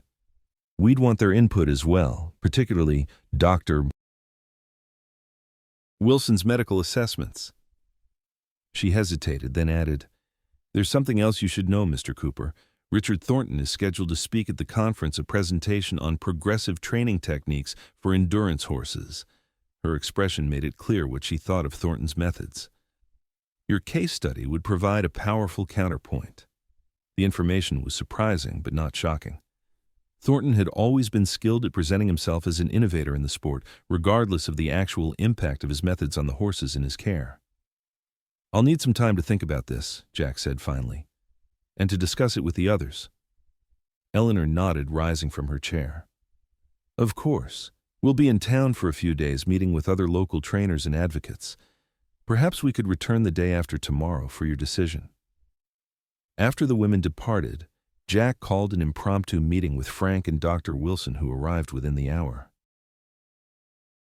They gathered in the Cooper kitchen where Jack explained Eleanor's proposal. Dr. Wilson was immediately supportive. The Equine Welfare Alliance has been at the forefront of pushing for evidence-based training standards, she said. Their involvement could give Maverick's case the attention it deserves in the right circles. Frank was more cautious. It's a double-edged sword, he warned. Yes, it could help protect Maverick from Thornton's influence, but it also puts a target on all of us. Thornton has powerful friends in the industry who won't appreciate being called out even indirectly. What about Maverick himself? Sarah Cooper interjected, surprising the others with her question. All this attention, all these strangers coming and going, how will it affect his recovery? It was a valid concern that Jack had been considering as well. Maverick's progress was steady but fragile. Disruptions to his routine exposure to unfamiliar people with cameras and equipment. These could potentially trigger setbacks. We'd need to set strict guidelines, Jack decided. Limited access controlled environments, no flash photography, and we maintain the right to stop immediately if Maverick shows signs of distress. That's reasonable, Dr. Wilson agreed. And to be fair, part of his rehabilitation should include gradual exposure to new people and situations. If managed carefully, this could actually be therapeutic. Frank still looked uncertain. Thornton won't take this lying down, he warned. He'll see it as a direct challenge. Maybe it's time someone challenged him, Jack replied, a steely determination in his voice. How many other horses have suffered under his methods? How many will continue to suffer if nothing changes? The question hung in the air, its weight palpable in the kitchen's sudden silence. Well, Frank said finally, a slow smile spreading across his weathered face. When you put it that way, guess we don't have much choice, do we? When Eleanor and Jessica returned 2 days later, Jack presented them with his conditions for participation in their campaign. To his relief, they were receptive to his concerns about Maverick's welfare and agreed to a gradual approach that would minimize stress for the recovering horse. We'll start with still photography and existing documentation, Eleanor suggested. Any video filming can wait until Maverick is more accustomed to the process. Over the next few weeks, Maverick's rehabilitation continued alongside the careful documentation of his progress. Jessica visited regularly, her camera capturing milestone moments: Maverick's first time wearing a full saddle, his introduction to the creek for water therapy, his increasingly confident interactions with unfamiliar handlers. Dr. Wilson contributed detailed medical reports and before and after assessments that painted a compelling picture of Maverick's physical recovery. Frank provided invaluable insights into the psychological aspects of rehabilitation, drawing on his decades of experience with traumatized horses. Throughout it all, Jack maintained his focus on Maverick's well-being. Each new step in their training program was taken only when the horse showed readiness, each exposure to outside elements carefully controlled to build confidence rather than trigger fear. By mid-August, nearly 4 months after Jack had brought Maverick home from the auction, they faced their most significant challenge yet.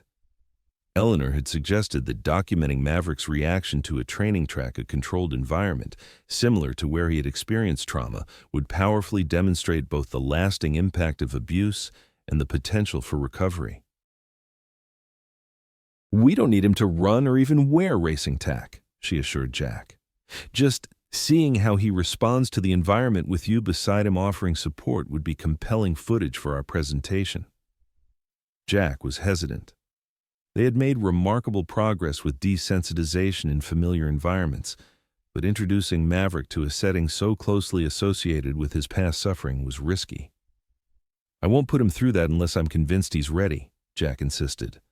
"Of course," Eleanor agreed. "You know him best. But consider this eventually for his recovery to be complete. Maverick will need to face these triggers in a controlled way. This could be that opportunity." After lengthy discussions with Frank and Dr. Wilson, Jack reluctantly agreed to a trial visit to a small private training track owned by a supporter of the Equine Welfare Alliance. They would bring Maverick to the facility early in the morning when no other horses were present, allow him to become accustomed to the surroundings at his own pace, and leave immediately if he showed signs of serious distress. The day of the track visit dawned clear and cool, ideal conditions for their sensitive mission. Jack had spent the previous evening with Maverick, talking softly to him as if the horse could understand the challenge that lay ahead.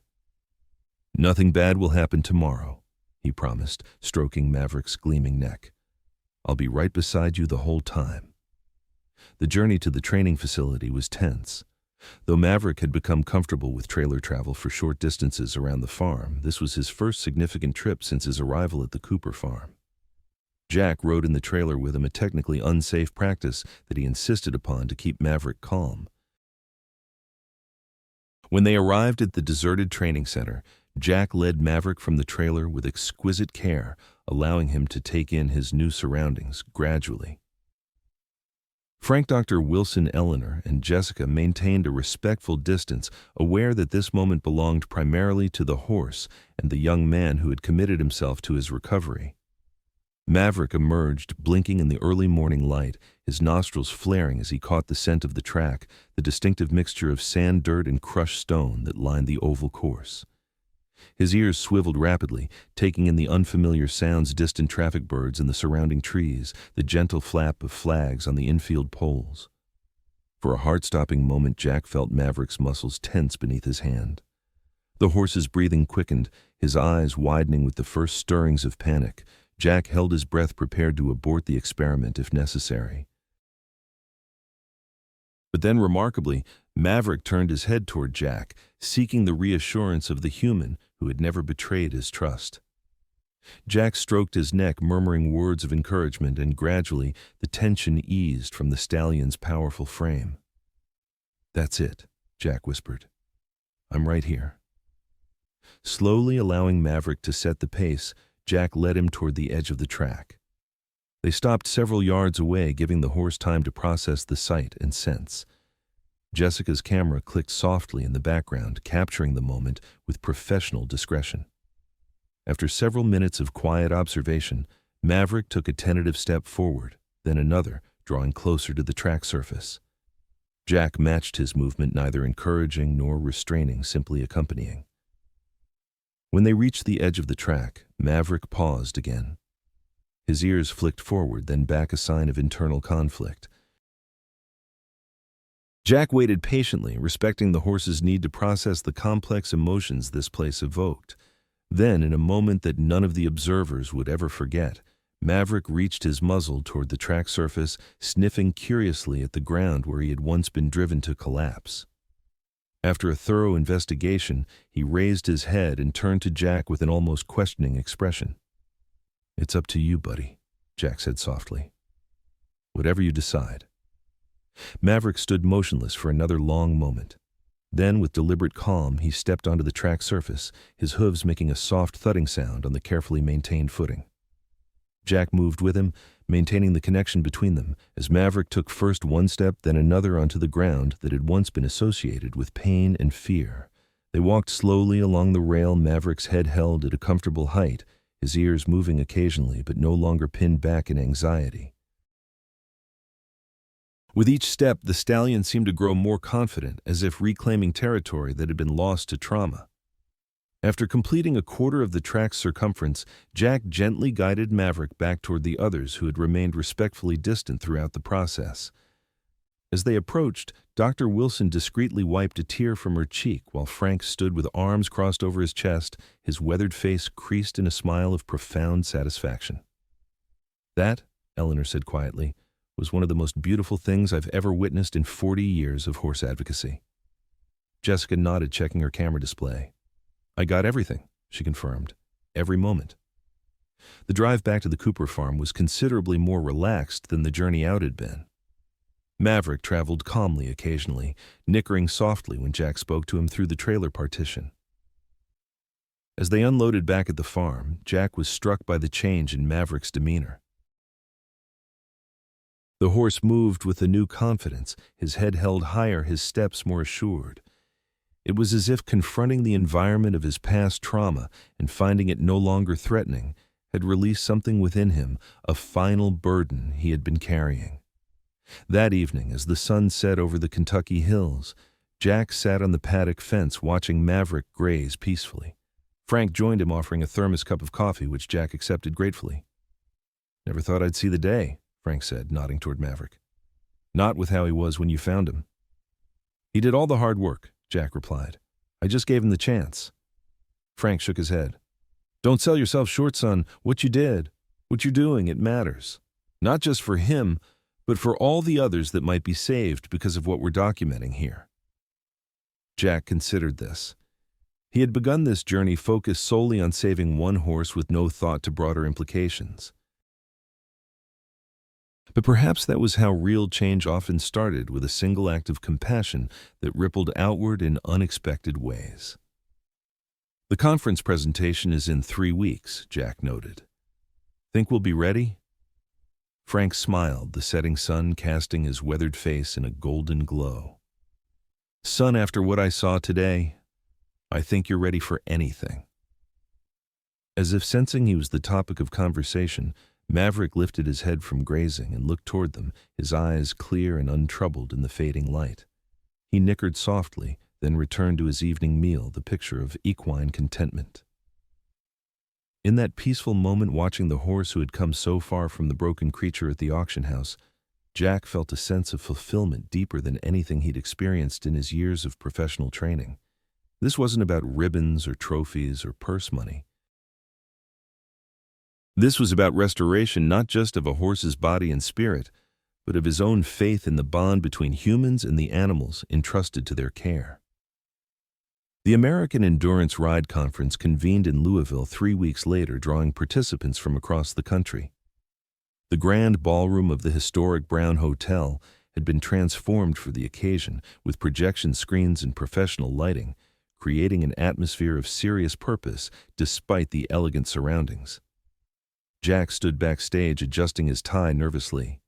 He had opted for formal attire, a charcoal suit that had last seen use at his cousin's wedding 3 years ago, at Eleanor's gentle insistence that presentation mattered when addressing this audience. "You look fine," Frank assured him, surprisingly comfortable in his own Western-cut suit. "Stop fiddling with that tie before you strangle yourself." Jack managed a tense smile. Public speaking had never been his strong suit, and the stakes today felt particularly high. In the audience were influential figures from every corner of the endurance racing world: trainers, owners, veterinarians, and rule-making officials.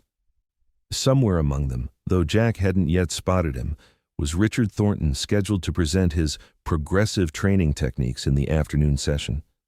Eleanor appeared elegant in a navy blue dress, her silver hair swept into a sophisticated updo. 10 minutes, she informed them. The introductory remarks are almost finished. Dr. Wilson joined them, completing their presentation team. She had contributed significantly to the medical aspects of their case study, providing irrefutable evidence of Maverick's physical condition upon rescue and his subsequent recovery. "Any sign of Thornton?" Frank asked quietly. Eleanor nodded. "Front row, center section. Impossible to miss. He's the one with the perpetual scowl." Despite his nervousness, Jack felt a surge of determination. They had prepared meticulously for this moment, assembling a presentation that documented every aspect of Maverick's journey, from the terrified, emaciated horse at the auction to the confident, healthy animal he had become. Jessica had compiled their photographs and video footage into a powerful visual narrative, while Dr. Wilson had prepared medical charts and comparative analyses that demonstrated the physical transformation in undeniable terms. Frank had contributed invaluable insights into the psychological rehabilitation process, and Jack had recorded daily logs that tracked Maverick's progress through each milestone. Together, it told a story not just of one horse's recovery, but of the fundamental principles that should guide all equine training: patience, respect, understanding, and above all, recognition of each animal's individual nature and needs. When their names were announced, Jack took a deep breath and followed Eleanor onto the stage. The ballroom was packed, every seat filled with additional spectators standing along the walls. The bright lights made it difficult to see individual faces, but Jack could feel the weight of hundreds of eyes upon him. Eleanor began with a brief introduction outlining the Equine Welfare Alliance's mission and the purpose of their presentation. Then she turned the podium over to Jack, whose throat suddenly felt dry as parchment. 4 months ago, he began, his voice initially unsteady but gaining strength with each word, I attended the Westfield auction with no intention of purchasing a horse. I was there to observe, nothing more. But then I saw a chestnut stallion being led into the ring, or rather dragged in. He could barely walk. His body was covered in scars, and his eyes. Jack paused, the memory still vivid. His eyes were empty, as if he'd given up on life entirely. The image of Maverick on that first night appeared on the screen behind him, thin, dull-coated head hanging low. A murmur ran through the audience. That horse had a name once, Jack continued, Resilient Spirit. He had been a promising endurance prospect before being pushed beyond his physical and psychological limits. When he could no longer perform as demanded, he was discarded as worthless. Jack was aware of movement in the front row, Thornton shifting uncomfortably in his seat, but he pressed on, focusing on the story that needed to be told. Today, that same horse has a new name, Maverick, and more importantly, he has a new life. The screen behind him changed to a recent photograph of Rejected Horse Rises Again. Part 3 continued. The screen behind him changed to a recent photograph of Maverick head, held high, coat gleaming in the sunshine, eyes bright with intelligence and trust as he stood beside Jack in the paddock. The transformation was so dramatic that several audience members gasped audibly. This is the same horse 4 months later, Jack continued. This presentation isn't about assigning blame or criticizing specific training methods. It's about demonstrating what's possible when we approach rehabilitation with patience, respect, and evidence-based techniques. For the next 40 minutes, Jack, Dr. Wilson, and Frank took turns presenting different aspects of Maverick's rehabilitation journey. Dr. Wilson detailed the medical challenges they'd faced, from Maverick's severe malnutrition and muscle atrophy to the tendon damage in his left foreleg that had initially seemed beyond repair. The physical injuries were significant, she explained, gesturing to detailed veterinary charts, but ultimately treatable with proper nutrition, controlled exercise, and time. The psychological trauma, however, presented the greater challenge.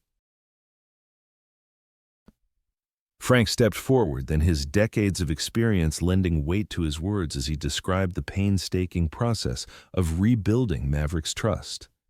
Horses don't forget, he told the audience. They carry their experiences, good and bad, in every fiber of their being. Our task wasn't to erase Maverick's past, but to help him move beyond it. The presentation continued with video footage of key moments in Maverick's recovery.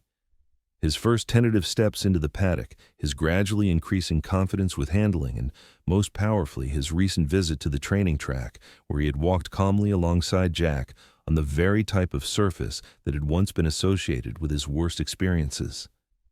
Throughout it all, Jack was acutely aware of Thornton's presence in the front row.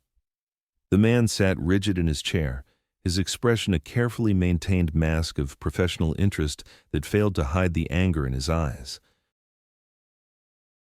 As they neared the conclusion of their presentation, Eleanor rejoined them on stage. The Equine Welfare Alliance believes that Maverick's case, while remarkable, is not unique, she stated. Many horses in competitive disciplines face similar challenges when the pursuit of victory overshadows their well-being. What is unique here is the documented journey from trauma to recovery, a journey that offers valuable lessons for our entire community. She turned to Jack, inviting him to deliver the closing remarks they had carefully prepared. Maverick's story isn't just about rehabilitation, Jack said, his voice strong with conviction. It's about responsibility. As trainers, owners, and caretakers, we hold these animals' lives in our hands. They can't speak for themselves. They can't quit when conditions become abusive. They can only endure until they can't. He paused, his gaze sweeping across the audience. Endurance racing is a magnificent sport with a proud tradition. But that tradition is undermined when we prioritize results over welfare, when we push horses beyond their physical and psychological limits in pursuit of trophies and prize money. On the screen behind him appeared a final image, Maverick running freely in the Cooper Farm's largest pasture, his movement fluid and joyful, the very picture of equine health and happiness. This is what success looks like, Jack concluded. Not a ribbon or a trophy, but a horse who has rediscovered his spirit, who moves without pain and lives without fear. That should be the true measure of our achievement as horsemen and women. The audience's response was immediate and overwhelming. People rose to their feet, applause echoing through the ballroom. Jack glanced at Frank and Dr. Wilson, sharing a moment of stunned gratification before Eleanor ushered them toward the side of the stage for the Quanda portion of their session.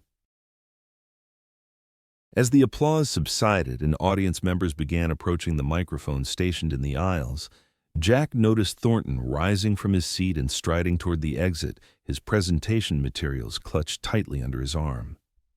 Something in the man's rigid posture and furious expression sent a chill of apprehension through Jack. The first several questions were directed primarily to Dr. Wilson, focusing on the medical aspects of Maverick's rehabilitation. She answered with professional precision, emphasizing the importance of collaborative care between trainers and veterinarians. Then a distinguished-looking woman in riding attire approached the center microphone. "My question is for Mr. Cooper," she said. "I'm Victoria Langford, chair of the Competition Standards Committee. Your presentation was compelling, but I'm curious, what specific rule changes would you propose to prevent similar cases in the future?" Jack hadn't anticipated policy questions, but he answered honestly. "I believe mandatory rest periods between competitions would be a start. Independent veterinary assessments at checkpoints with the authority to withdraw horses showing signs of distress regardless of trainer objections. And perhaps most importantly, transparency in reporting injuries and breakdowns so patterns can be identified." Victoria nodded thoughtfully. "Those are reasonable suggestions that align with reforms our committee has been considering. Would you be willing to consult with us on implementing such changes?" The invitation caught Jack by surprise. "I'd be honored," he replied, aware that he was being drawn into a more public role than he had initially intended. As the quanda continued, Frank leaned close to Jack's ear. "Thornton left in a hurry," he murmured. "That doesn't sit right with me." Jack nodded slightly, sharing Frank's concern. Thornton had been scheduled to present later that afternoon. His abrupt departure suggested he might have other plans. When the session finally concluded, Eleanor guided them through a crush of attendees eager to discuss the presentation further. Jack appreciated the positive response, but couldn't shake his unease about Thornton's departure. "I think I should head back to the farm," he told Eleanor as they made their way to the conference center's lobby. "Check on Maverick." Eleanor looked disappointed but understanding. "Of course. We can handle the networking reception without you. Will you return for tomorrow's sessions?" "I'll try," Jack promised, though his priority was clear. The drive from Louisville back to the Cooper farm took just over an hour, during which Jack's apprehension grew. He tried calling home several times, but reception was spotty on the rural roads, and his calls went unanswered. As he turned onto the gravel driveway leading to the farm, Jack's heart sank. A Millerville County Sheriff's Department cruiser was parked in front of the house alongside Thornton's black Cadillac. Jack parked hastily and sprinted toward the barn where he could see a small gathering of people, his parents Emma and two uniformed deputies standing with Thornton, who was gesturing emphatically toward Maverick's paddock. "What's going on?" Jack demanded as he approached. Robert Cooper turned to his son with evident relief. "Jack, thank goodness. This man," he indicated Thornton with obvious distaste, "is claiming we're keeping his horse illegally." One of the deputies, a middle-aged man with a patient expression, stepped forward. "Mr. Cooper, I'm Deputy Williams. We're responding to a complaint filed by Mr. Thornton here, who claims ownership of a horse on your property." "That's absurd," Jack replied, fighting to keep his voice level. "I purchased Maverick legally at the Westfield auction 4 months ago. I have the bill of sale and registration transfer." Thornton's face was flushed with either anger or triumph, perhaps both. "The horse was consigned to auction by an unauthorized stable hand," he claimed. "I never intended to sell Resilient Spirit. He's a valuable breeding prospect, and I have the original registration papers to prove my ownership." Jack stared at him in disbelief. It was a blatant lie, but a clever one, creating just enough legal ambiguity to cause trouble. Deputy Sarah Cooper interjected, "My son has poured his heart and soul into rehabilitating that horse from a terrible condition. He has documentation of the purchase and all subsequent veterinary care." Deputy Williams nodded, maintaining his professional demeanor. "Ma'am, we understand this is a sensitive situation. We're not here to remove the horse today. This appears to be a civil matter that will need to be resolved through proper legal channels." His partner, a younger woman, added, "We're just documenting the complaint and advising all parties to maintain the status quo until ownership can be legally determined." Jack's relief at hearing they wouldn't take Maverick was tempered by fury at Thornton's underhanded tactics. "This is harassment," he said flatly. "Mr. Thornton is retaliating because we presented evidence of his abusive training methods at the conference today." Thornton's expression hardened. "Defamation is a serious charge, Cooper. You might want to be careful what you allege." "Gentlemen," Deputy Williams intervened, "I suggest you both consult with legal counsel before making any further statements. As I said, this appears to be a civil matter. We've documented the complaint and the current location of the horse in question." After the deputies departed, promising to file their report with the appropriate authorities. Thornton lingered, his calculating gaze fixed on Maverick, who watched the proceedings from the safety of his paddock. "You think you've won some kind of moral victory today?" he said to Jack, voice low and venomous. "But this isn't over. That horse represents a significant investment, and I protect my investments." "He's not a thing," Jack replied, struggling to contain his anger. "He's a living being that you nearly destroyed, and there's no way in hell I'm letting him go back to you." Thornton smiled thinly. "We'll see what the courts have to say about that. Sentimental arguments don't hold much weight when property rights are at stake." He turned toward his car, then paused. "By the way, your little presentation today, it's already being forgotten." The racing community respects results, not bleeding heart rehabilitation stories. After Thornton's departure, the Cooper family gathered in the kitchen to assess their situation. Emma, whose law school training proved invaluable, outlined their legal position. "The good news is you have solid documentation of the purchase," she told Jack. "The bill of sale, transfer of registration, even witnesses from the auction. The bad news is litigation can be lengthy and expensive even when you're in the right." "So what do we do?" Sarah asked, pouring coffee for everyone. "We fight," Jack said simply. "Whatever it takes." Robert nodded, placing a supportive hand on his son's shoulder. "And we call Eleanor. The Equine Welfare Alliance must have legal resources they can bring to bear on a case like this." Jack's phone rang. Frank, calling from Louisville after hearing about the confrontation through Emma's urgent text messages. "I'm leaving the conference now," Frank said, his voice tight with concern. "Should be there in an hour. Don't let Thornton anywhere near Maverick if he comes back." "We won't," Jack assured him. "But I think he's playing a longer game. Legal harassment, dragging this out until we can't afford to fight anymore." "Then we'll need to change the game," Frank replied cryptically before hanging up. The following days brought a flurry of activity. Eleanor mobilized the Equine Welfare Alliance's legal team, who quickly filed counter-complaints against Thornton for false claims and harassment. The local media, alerted to the controversy, began publishing articles about Maverick's remarkable rehabilitation and the subsequent ownership dispute. Public opinion swung decisively in Jack's favor when Jessica released additional footage from their documentation project, particularly powerful clips showing Maverick's transformation from the broken creature at the auction to the healthy, trusting horse he had become. A week after Thornton's visit to the farm, Jack received an unexpected call from Victoria Langford of the Competition Standards Committee. "Mr. Cooper," she began without preamble, "I've been following the situation with your horse. The committee is deeply concerned about Mr. Thornton's claims, especially in light of the evidence presented at the conference." "Thank you for your concern," Jack replied, uncertain where this was heading. "This isn't just a courtesy call," Victoria continued. "The committee has voted to open an official investigation into Mr. Thornton's training practices based on the medical evidence Dr. Wilson presented. Furthermore, we're implementing several of the rule changes you suggested on an expedited basis." Jack was momentarily speechless. He had hoped their presentation might influence future policies, but hadn't expected such immediate action. "That's remarkable," he managed finally. "There's more," Victoria said. "The investigation means Mr. Thornton's competition license is suspended pending the outcome. He's effectively barred from all sanctioned events for the foreseeable future." She paused. "I thought you should know that his financial backers are withdrawing support in droves. No sponsors want to be associated with these allegations." After the call ended, Jack sat on the porch steps processing the implications.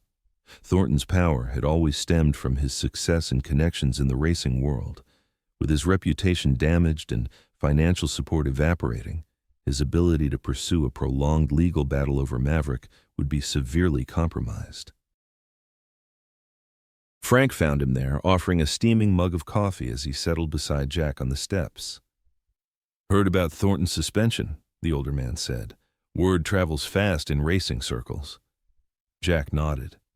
"Victoria Langford just called to tell me. Seems like our presentation had more impact than we realized." Frank smiled, the lines around his eyes crinkling with satisfaction. "Justice comes in unexpected form sometimes." He gestured toward the paddock where Maverick grazed peacefully in the afternoon sun.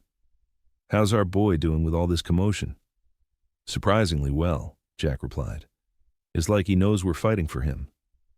They sat in companionable silence, watching Maverick move with the fluid grace that had been restored through months of patient rehabilitation. "You know," Frank said finally, "when I first saw that horse at River Bend, I recognized something special in him. Not just athletic talent, but heart, the kind you can't train into them. It's born there or it isn't." He glanced at Jack. "Same thing I saw in you that day you showed up asking questions about him." Jack smiled, touched by the unexpected compliment. "High praise coming from you." "Just the truth," Frank replied with a shrug. "Some people are meant to find each other. You and Maverick, that's one of those pairings that makes an old horseman believe in something bigger than chance."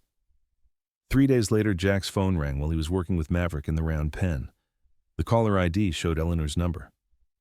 "Jack," she said when he answered, her voice vibrating with suppressed excitement, "I've just heard from our legal team. Thornton is withdrawing his ownership claim." Jack nearly dropped the phone. "What? Why?" "The official reason is that pursuing the matter isn't worth his time and resources," Eleanor replied. "But unofficially, I think the combination of public pressure, financial losses, and the pending investigation made his position untenable." "So it's over?" Jack asked, hardly daring to believe it.